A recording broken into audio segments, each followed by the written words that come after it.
एक चाहिए। शायद यही एक कारण है कि भुगतान नहीं हो पा रहा, क्योंकि अपने लड़ाई हम किसी दूसरे के ऊपर छोड़ रहे हैं। बैसाखी, हम उसकी बैसाखी भी नहीं बन पा रहे। एक चाहिए। जब तक आप किसी की टेक बने रहेंगे तब तक लड़ाई अधूरी रहेगी और भुगतान का मिल पाना असंभव है। अपनी लड़ाई आपको अपने जिले में अपने द्वारा किसी की बैसाखी बनने की जरूरत नहीं है। ये हमारे जो है भाई साहब सूरज विश्वकर्मा जी भुगतान दिला देंगे तो इनके बस की भी बात नहीं है। राकेश भैया सीनियर है, दिला दे नहीं, इनके बस की बात नहीं है।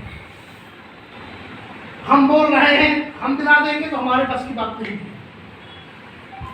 भुगतान संभव है और ये निश्चित रूप से संभव है जब आप अपनी लड़ाई अपने ही जिले में लड़ेंगे। होता क्या है, हम लोग बाहर जाते हैं, एक तो हम ठगी पीड़ित पहले से हैं, पैसा है नहीं किसी के पास, जो पैसा आया भी वो खत्म, आते समय किसी की जेब कट जाती है, बेचारे के 2, 4, 5 हजार रुपए अगर जेब में है वो भी चले गए। ऐसा हुआ है हमारे साथ। और पता लगा कि जो बेचारा महीना भर 15 दिन में कमाई वो पहले ही निकल गया, वो समय आवा तो महीना 2 महीना फिर कमाई, तब जाके कहीं वो लड़ाई में फिर कदम बढ़ाई। यदि तैयार हो आप लोग तो ये कारवां और यही लड़ाई, भाई हमें क्या चाहिए, भुगतान भी चाहिए, भुगतान भी चाहिए ना। और इसके लिए हम अपने जिले में ही वो लड़ाई लड़े, बेहतर होगा, हमारा पैसा बर्बाद नहीं होगा। और रही बात सदस्य या संगठन को बढ़ाने की, तो देखिए साथियों, जब तक निष्कर्ष पास नहीं होता तो कोई आगे नहीं आता। अभी आप लोगों ने देखा एक आधार मिला था हम लोगों को आवेदन जमा करने का, सभी लोगों को निष्कर्ष पास में लगा कि नहीं सक्षम अधिकारी के माध्यम से हमारा भुगतान होगा, और उसके लिए दिन रात लोग दौड़े, लाइनें लगी, न जाने कितने आवेदन जमा हुए। आज हम लोग शांत बैठे हैं, शायद अपने ही अधिकार को हम लोग भूल गए। और वो अधिकार याद मैं दिलाना चाहूंगा, चुनाव खत्म हो चुका है साथियों, और वो अधिकार है आपका सूचना का अधिकार। यदि सभी साथी इस चीज को समझ लें कि सूचना का अधिकार के प्रयोग करके हम अपने आवेदन जो हमने जमा किए उसकी जानकारी ले सके, कहां तक पहुंचा, किस रूप में पहुंचा, लड़ाई हमारी कहां तक पहुंची, ये सारी चीजें हमको सूचना के अधिकार के माध्यम से मालूम हो पाएगा। और हम ये देख, जैसे अभी किसी ने कहा था कि रोज वही चीज हमारा व्यक्ति आकर पूछता है, या हमारा जो नीचे वाला जिसका निवेशक है वो आकर हमसे पूछता है, हम उसको रोज क्या जवाब दें। तो इसका मतलब है कि हम निष्क्रिय हैं।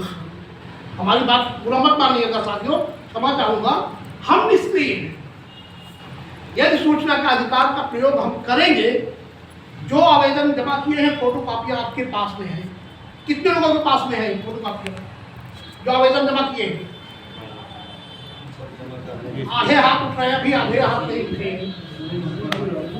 नहीं, अगर है तो हाथ उठाइए, नहीं उसका भी रास्ता हम बतावें। बात ये है, अगर आवेदन जमा किए इनकी फोटोकॉपी आप लोगों के पास में है, आप जिसका भी आवेदन जमा कराए हैं आप उसके माध्यम से आरटीआई दाखिल करवाइए। स्वयं का है तो स्वयं दाखिल करवाइए। जैसे आपने कहा निवेशक आता है पूछता है, हम जवाब नहीं दे पा रहे हैं। अरे तो भाई आपने अगर जमा कराया है या उसने जमा किया है तो सूचना का अधिकार का प्रयोग हम क्यों नहीं कर रहे? कहीं ना कहीं हम अधूरे हैं, निष्क्रिय हैं। बैठे आज बैठक गोष्ठी आज जो हो रही है इसी सब जानकारी के लिए हो रही है। और भुगतान पाने के उद्देश्य में आगे कार्रवाई कैसे हो, वो सुझाव के लिए हो रही है। तो मेरा सुझाव है कि सबसे पहले तो जन सूचना का अधिकार का प्रयोग पूरी तरीके से पूरे जिले में किया जाए, हाहाकार के रूप में। जितने भी आवेदन जमा किए गए हैं उन सब का आवेदन के जन सूचना अधिकार के माध्यम से आरटीआई के माध्यम से जो है उसकी जानकारी हमको प्रशासन से लेनी चाहिए। ये कम का काम करेगा प्रशासन के बीच में सरकार बन जाने के बाद। अगर प्रयोग हम अभी भी करते हैं तो निश्चित है इसका बहुत बड़ा जो है रूप खड़ा होगा, जो नई सरकार या नई चीज को खड़ा होगा प्रशासन उसके सामने, और कहीं ना कहीं आगे के लिए हमारे लिए रास्ता खुलेगा निश्चित रूप से। अब आगे